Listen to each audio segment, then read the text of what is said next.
নিজের হাতে সুন্দর কোনো কিছু রান্না করতে আসলেই অনেক ভালো লাগে। তো যাই হোক, থাম্বনেল দেখে আজকে বুঝে গিয়েছো যে তোমাদের সাথে আজকে আমি কিন্তু ডিমের রেসিপি শেয়ার করতে যাচ্ছি। তো আসসালামু আলাইকুম বন্ধুরা, welcome back to my new day and new blog and new YouTube channel. Welcome. তো আমি আছি রিয়া, তোমাদের সাথে কিন্তু আজকে একটা রেসিপি শেয়ার করব। সেটা হচ্ছে ডিমের রেসিপি।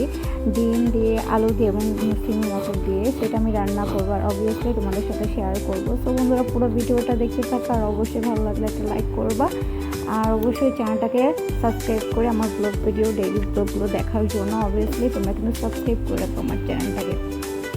তো বন্ধুরা, চলো কথা না বাড়িয়ে অবশ্যই কাজটা শুরু করে দিই। আর ওখানে কিন্তু আমি আগে আলুটাকে ভালো করে সিদ্ধ করে নিয়েছি, এবং কি সেইটাকেও ভালো করে সিদ্ধ করে, অনেকে সেমি মটর বলেছিল, অনেকে সেই বলেছিল। যাই হোক, তোমরা যে যেটা চিনো অবভিয়াসলি অবশ্যই কমেন্টে জানাবা, এমনকি কে কোন জেলা থেকে আমার ভিডিওটা তোমরা দেখতেছো অবভিয়াসলি অবশ্যই তোমরা কমেন্টে বলে যাবা। আর অবশ্যই সবাই একটা করে লাইক করে যাবে এবং সাবস্ক্রাইব করে পাশে থাকবা। তো এখন কিন্তু আমি এখানে ডিম নিয়েছি 5টা, যেহেতু আমরা ফ্যামিলি মেম্বার 5 জন। সো অবভিয়াসলি অমজাকে নিয়ে 6 জন, কিন্তু ওমজাকে সকালে ডিম সিদ্ধ দিই। সো এর জন্য এখন আর দেবো না, এটা কারণ ডিমে ওর শরীরটা একটু কষা হয়ে যায়। সো এর জন্য আর হচ্ছে এই যে এখন কিন্তু চুলায় দিয়ে দিয়েছি কড়াই। আর আমি কড়াইতে রান্না করতে খুবই ভালোবাসি, ফ্রাই প্যানের থেকে প্যানের থেকে আমার কড়াইতেই মনে হয় কি যে আমি খুবই কমফোর্টেবল, এরকম মনে হয়। তো কড়াইতে এখন কিন্তু তেল দিয়ে দিব, আর তেলটার জন্য আগে দিচ্ছি কারণ তেলটা একটু গরম হবে। সো ওই গরম তেলের ভিতরে ডিমটা ছেড়ে দেবো। আর এখানে কিন্তু ডিম সিদ্ধ করে ভালো করে তবে কেঁচা দিয়ে নিয়েছি, যেহেতু মশলা যেন ভালো করে ভিতরে ঢুকে। আজকে এই যে আমি হালকা মশলা দিয়ে তারপর সাদা করে ডিমটা ভাজবো, বেশি ব্রাউন শেড দেবো না। সো বন্ধুদেরকে আমি কিন্তু তেলটা গরম হয়ে গিয়েছে, আর আমি কিন্তু চুলোতে তেল দিয়ে দিয়েছি। আর এই রেসিপিটা তোমাদের ভাইয়াও খুব পছন্দ করে, এবং কি ফ্যামিলি মেম্বাররাও। জানি না সবার জন্য একটু খুশি রাখতে চাই, জানি না কাকে কতটুকু খুশি করতে পারি। যাই হোক, বাই দ্য ওয়ে, এগুলো নিয়ে পড়ে থাকা বা এগুলো নিয়ে ভাবনা চিন্তা করার সময় নাই। সো যাই হোক বন্ধুরা, অবশ্যই আমি যা করি তোমাদের সাথে শেয়ার করার চেষ্টা করি। অবশ্যই তোমরা আমাকে সাপোর্ট করবা, যেহেতু আমার নিউ চ্যানেল এটা।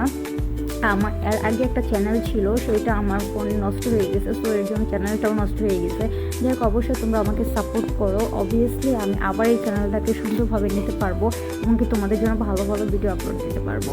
আর এই যে এখানে কিন্তু আছে সেই আর হচ্ছে আলু আগে একটু ভালো করে সিদ্ধ করে ঠান্ডা করতে দিয়েছি, এর জন্য কারণ যাতে আমার তরকারিটা রান্না করার সময় কষানোর সময় বেশি একটা ঝামেলা বা পানির প্রয়োজন না হয়। তো এই সহজের জন্য আমি কিন্তু এই কাজটা করি, কারণ আমরা যখন নাকি মশলা কষা ওর মধ্যে আলু বা যেটাই দিয়ে কষাইতে চাই, তখন কিন্তু আমাদের অবশ্যই পানিটা বেশি লাগে এবং টাইমটাও কিন্তু একটু বেশি স্পেন্ড হয়। সো এই জন্য এভাবে যদি আমরা করে নিই, তাহলে কিন্তু আমাদের সময়টা একটু ওয়েস্ট হয়। সো এর জন্য কিন্তু আমি এভাবেই করে নিয়েছি। আর যাই হোক, এখন আমি ডিমটা আগে ভালো করে একটু বেশি একটা ব্রাউন করব না। আর আজকে কিন্তু আমি সাদা কোরমা রান্না করতে চাইছিলাম, আমার কাছে কোরমা রেসিপিটাও খুবই ভালো লাগে, ডিমের কোরমাটা। তো যাই হোক, আজকে যেহেতু এভাবে রান্না করছি, আর আজকে কিন্তু ভাজি হয়ে গেছে বেশি। সো যাই হোক, ডালও রান্না করছি মেখা। সো এর জন্য ভাবলাম যে আমি একটা ডিমের রেসিপি রান্না করি এবং কি তোমাদের সাথেও শেয়ার করি।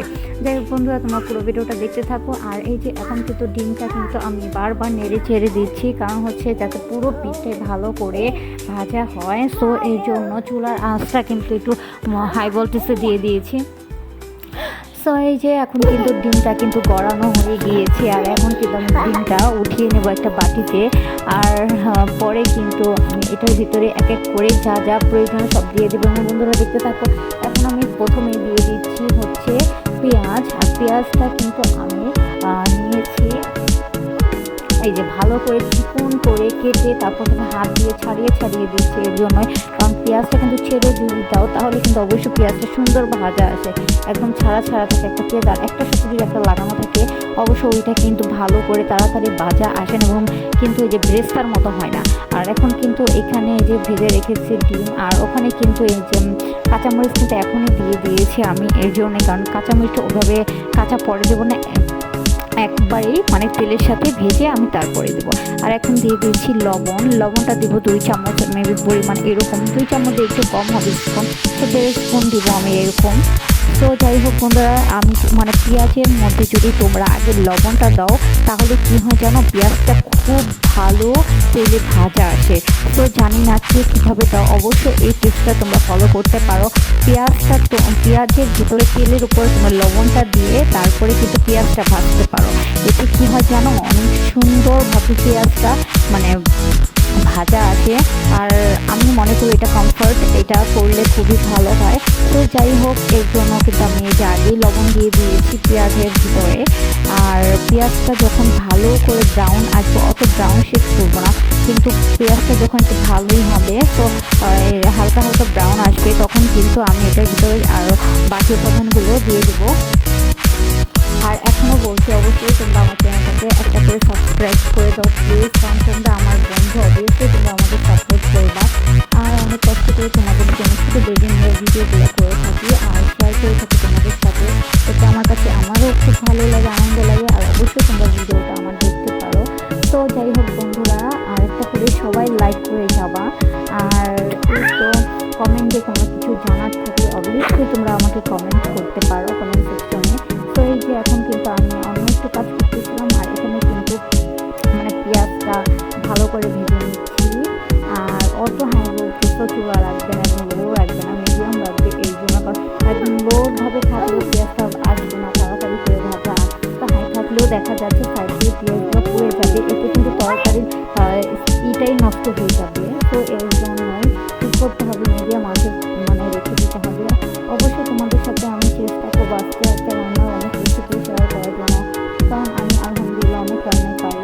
তো এখানে দিয়ে দেবো কয় চামচ, আগে দেখো 4 চামচ আটা দিয়ে দেবো। এই জন্য আমি চামচ মেপে দিচ্ছি। 5টা ডিমের জন্য আমি 4 চামচ আটা দিয়ে দিব। আদা বাটা, রসুন বাটা এবং কি জিরা বাটা, তো তিনোটা একসাথে আমরা সবসময় মিলিয়ে তারপরে কিন্তু ফ্রিজে রেখে দিই। তো এই যে এখন আমি কিন্তু দেখো তেলের উপরে কিন্তু আদাটা ভাজা দিচ্ছি। অনেকে আছো যে পানি দিয়ে তারপরে কিন্তু মানে মশলাটা ভাজে, কিন্তু আমি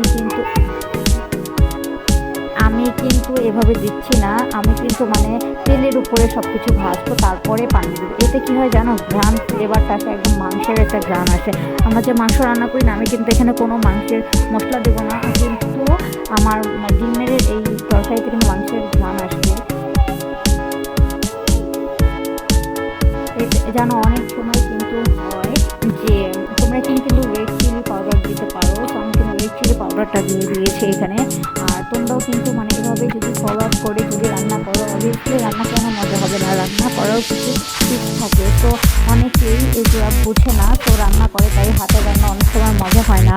যাই হোক, এভাবে যদি রান্না করো অবভিয়াসলি রান্নাটা মজা হবে। আর তেলের উপরে কিন্তু সব আমি ভালো করে ভেজে নিয়েছি, এটা একটা ঘ্রাণ বেরিয়ে, তারপরে কিন্তু আমি কাপ মেপে তারপর পানি দিয়েছি।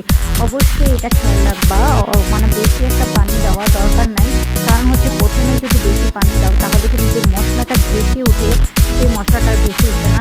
এবং যে পানি দিয়েছি তার উপর আবার একটুখানি তেলটা দিয়ে দিব, এতে কী হয় যেন মশলাটার ঘ্রাণ বের হবে, এমনকি তেলের সাথে মশলাটা অ্যাডজাস্ট করে তারপরে মানে বলকটা আসবে। তো এটা কিন্তু খুবই ভালো লাগে। এখন ঢাকনা দিয়ে ঢেকে দেবো।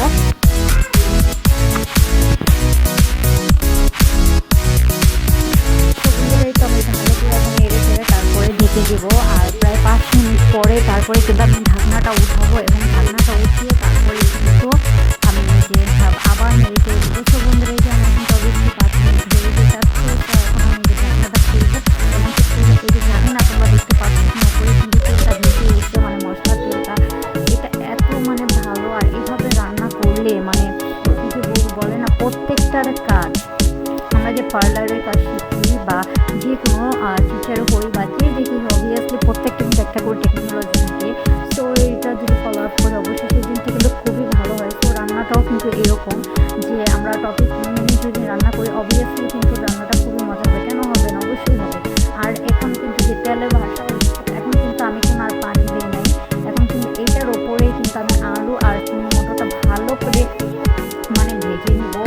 একদম পুরো এই যতটুকু পানি আছে এতটুকু শুধু তেলের উপরে ভাজা হবে।